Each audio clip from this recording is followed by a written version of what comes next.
चलिए इसी खबर पर ज्यादा जानकारियों के साथ मेरे सहयोगी विनोद कुमार जुड़ चुके हैं। सीधे उन्हीं के पास मैं चलती हूँ। विनोद, लंबे वक्त से ये मांग उठ रही थी, जिस तरीके से खबरें भी आई भ्रष्टाचार को लेकर, लापरवाही की, उसके बाद ये लग रहा था कि इनका जाना तय है और आज ये साफ हो गया कि भर्तरी को हटा दिया गया। बिल्कुल दीपा, देखिए सबसे पहले मैं तो आपको ये बताऊं कि ऐसा पहली बार हुआ है कि जब प्रमुख वन संरक्षक की पोस्ट पर जिसका ऐसा टेन्योर है उसको पहली बार हटाया गया है।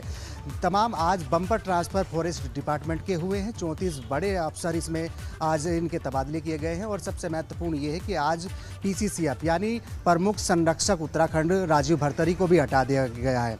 और ऐसे में आपको ये भी बताऊं कि जिस तरह से राजीव भरतरी को लास्ट के टेन्योर में हटाया गया है, तो जितने भी आज ट्रांसफ़र हुए हैं, ज़रूर सरकार के इस फैसले पर सवाल उठ रहे हैं कि आखिरकार किस कारण से राजीव भरतरी को हटाया गया है। लिहाजा सरकार ये भी मान रही है कि वित्तीय अनियमितताएं तमाम और भ्रष्टाचार के आरोप लगातार लगते आ रहे थे, उसके चलते ही इस तरह की कार्रवाई की गई है। लेकिन अगर राजीव भरतरी को हटाया गया है तो कॉर्बेट पार्क में जिस तरह से वित्तीय अनियमितताएं का हवाला राज्य सरकार दे रही है, तो डायरेक्टर आखिरकार क्यों जस के तस बने हुए हैं, इस पर सवाल उठ रहे हैं। और ये भी दीपा मैं आपको बताऊं कि जिस तरह से 2 ऐसे अधिकारी हैं जिन पर चार्जशीट पहले हो रखी है, उनको भी एक बड़ी जिम्मेदारी यहाँ पर दी गई है।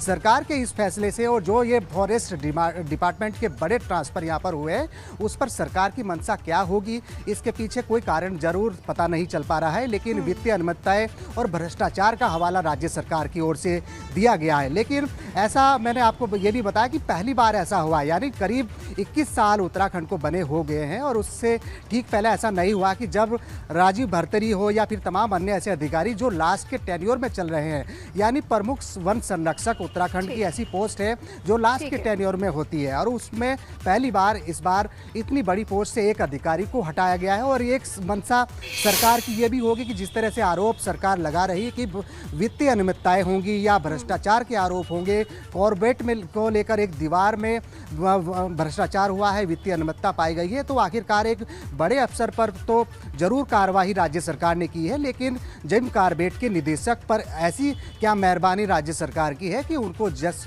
ज्यों का त्यों रखा गया है। लिहाजा विनोद सिंघल को, जो 1 साल जूनियर है राजीव भरतरी के, उनको बड़ी जिम्मेदारी यहाँ पर दी गई है। उत्तराखंड के वन प्रमुख संरक्षक उनको बनाया गया है। इस बात से हटके अगर बात की जाए कि जो आज बड़े ट्रांसफर 34 ट्रांसफर वन विभाग में हुए हैं, तो जो सरकार की तरफ से आज ट्रांसफर हुए हैं, जरूर सवालों के घेरे में। सबसे पहले तो ये है कि 20 साल के करीब में ऐसा पहली बार हुआ है कि लास्ट के टेन्योर में प्रमुख वन संरक्षक को हटा दिया गया हो। और जो बातें भी बताई जा रही हैं, जो कारण गिनाए जा रहे हैं, वो वाकई में है या फिर वजह कुछ और, इसको लेकर भी तमाम बातें हो रही है। बहुत शुक्रिया।